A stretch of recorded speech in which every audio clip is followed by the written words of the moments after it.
Logic is a method of organizing information to ensure that appropriate and correct conclusions are drawn. Any information comes in the form of statements known as propositions.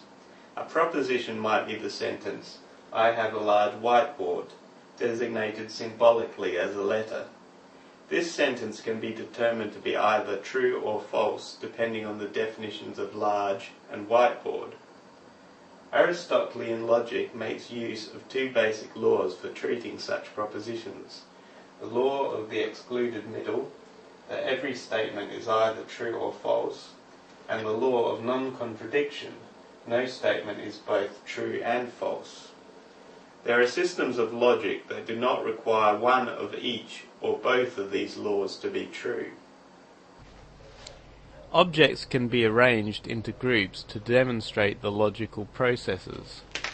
The full set of objects that exist are enclosed within a universal boundary. If the universe has no objects within it, it may be referred to as a null set. Presuming a limited number of objects within the universe, the objects may be divided into subgroups based on the attributes used to describe the objects. A set of blocks may be grouped according to color or shape. Once a group is made according to color, the remainder of the blocks are known as the complement. A grouping of items will include all of the items with that particular attribute. Within this group, a subgroup can also be declared that will specify some of those objects. A proposition stating that a particular item exists is true if it exists and is false if said item doesn't exist. Logic is used whenever a key is required to sort biological life based on its structure or function, which would be regarded as attributes.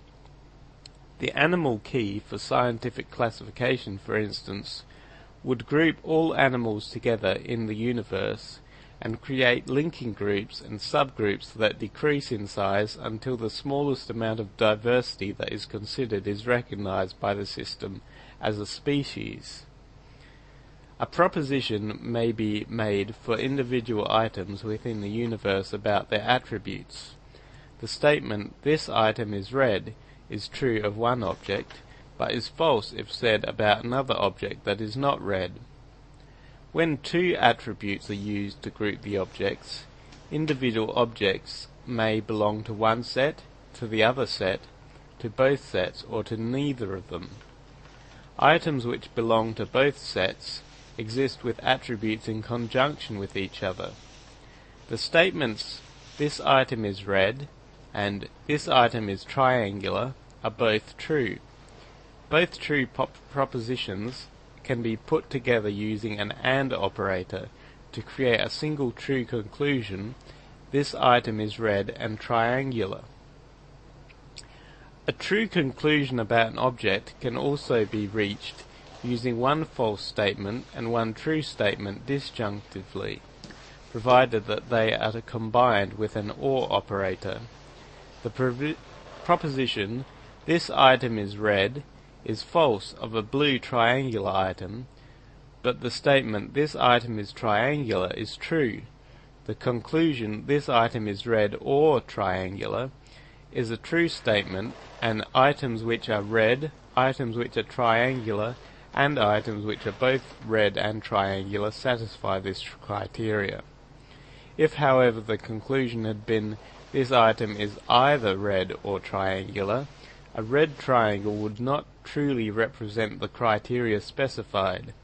This is an exclusive OR operator and is usually an English sentence will also specify that the conjunction of two statements does not satisfy the criteria with "and not both" suffixing the end.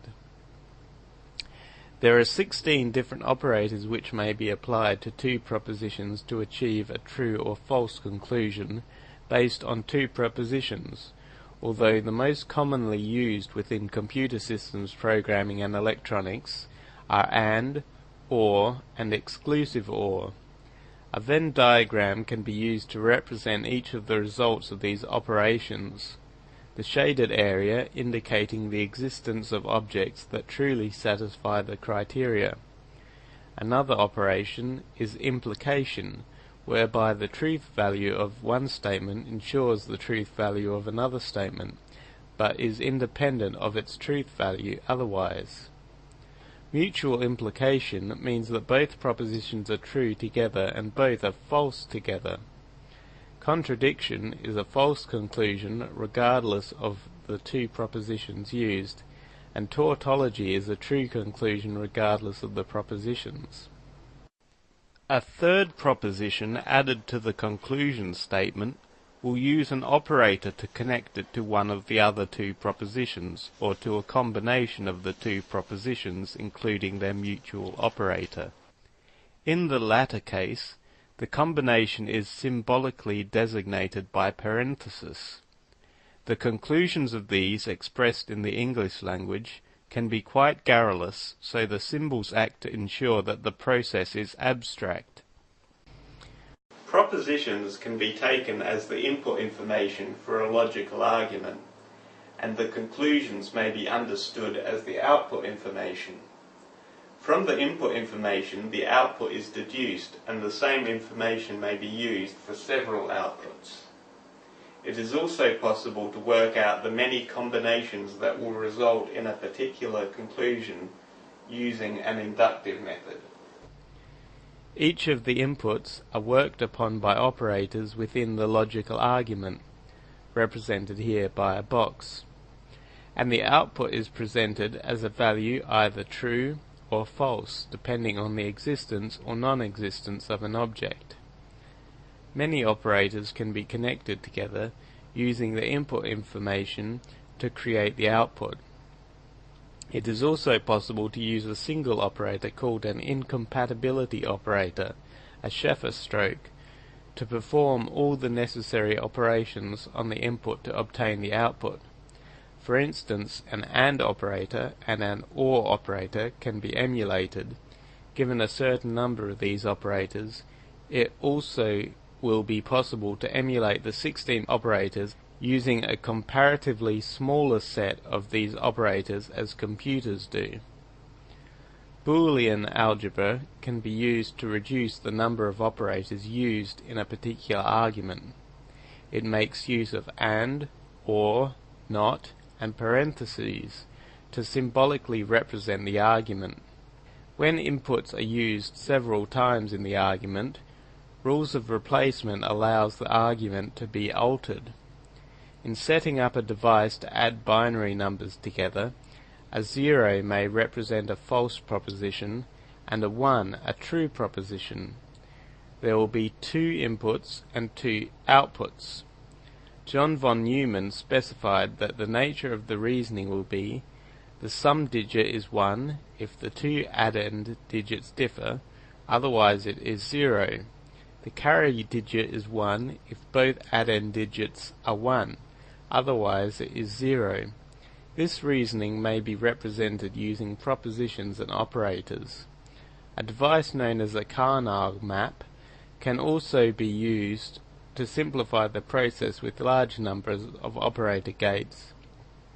I have used this to determine the inputs and outputs required to drive a 7-segment LED, commonly found in display signs. Such a device is already constructed inside an integrated circuit. The values for truth and false are voltage levels ranges that may be supplied and read with the appropriate electronic circuit. An electronic representation of the operators is also appropriate that uses switches as the inputs and a light as the output. Other systems that use pneumatics and hydraulics can use these type of operators to control the positions of motors or pistons. Another method of visualizing the effect of operators is to use streams of water to activate a switch. The streams may interact with each other to produce a stream that will activate the switch. Logic is a very useful system for categorizing objects and actions. Arguments are made which make use of propositions to form the logical conclusion. This video provides much of the information you need to construct your own arguments, but perhaps you should take it with a grain of salt. After all, if I told you I was lying, I may well be telling you the truth.